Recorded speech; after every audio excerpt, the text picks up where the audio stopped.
సిద్ధు ఇందా కప్పలేని ఇంటికి వచ్చిండురా. ఏమన్నాడు? ఇంకేం రోజులని పెట్టుకుంటారమ్మా నా డబ్బులు? చేస్తామండి, గట్టిగా అరవకండి, ఎవరన్నా ఇంటే బాగోదు. అప్పు తీసుకున్నప్పుడు గుర్తుకురాని బరువు మేము ఇంటికి వచ్చి అరిసేటప్పుడే గుర్తొస్తుందమ్మా. సిగ్గుండాలి కొంచెమన్నా. రేపు దాకా నా డబ్బులు ఇవ్వకపోతే నేను ఇంత మర్యాద మాత్రం మాట్లాడినా గుర్తు పెట్టుకోండి.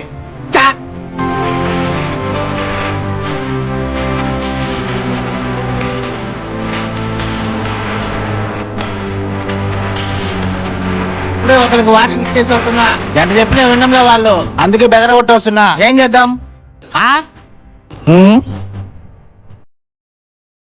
ఇదిగో ఇది నా బైక్ కి పెట్టుకో. నేను నీ డబ్బులు తిరిగి ఇచ్చేంత వరకు నా బైక్ నీ దగ్గరే పెట్టుకో. కానీ ఇంకోసారి ఎవరు లేనప్పుడు ఇంటికి వచ్చి ఆడలతో యథాబాగుడు వాగావనుకో మంచిగా ఉండదన్నా. నేను ఈ డబ్బులు తిరిగి ఇచ్చిన తర్వాత నా బైక్ తీసుకోవతా. పౌరుషానికి ఏం తక్కువ లేదు, బండి వచ్చిందిగా. ఇంకోసారి వాడు మన ఇంటి దగ్గరికి రాడమా? అరే సిద్ధు, వడ్డీ కట్టాలరా. దేనికి మా?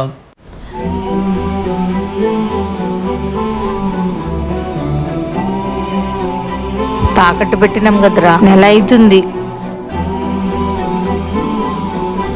కట్టేద్దామా? అరే సిద్ధు, ఒక్కసారి నవ్వచ్చు కదరా. నువ్వు నవ్వడం చూసి చాలా రోజులు అవుతుంది. మర్చిపోయినమ్మా, ఎట్లా నవ్వాలో కూడా తెలియడం లేదు.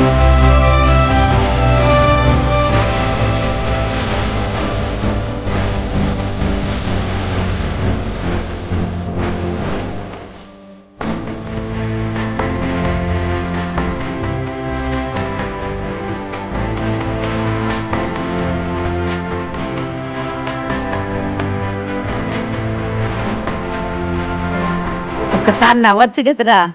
నువ్వు నవ్వడం చూసి చాలా రోజులు అవుతుంది. అప్పు తీసుకున్నప్పుడు గుర్తుకురాని బరువు మేము ఇంటికి వచ్చి అరిసేటప్పుడే గుర్తొస్తుందమ్మా.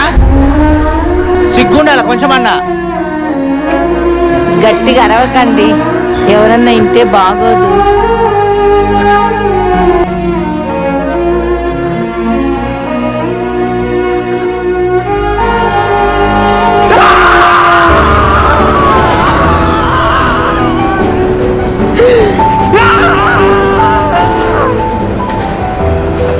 తాకట్టు పెట్టినాం కదరా, నెల అవుతుంది.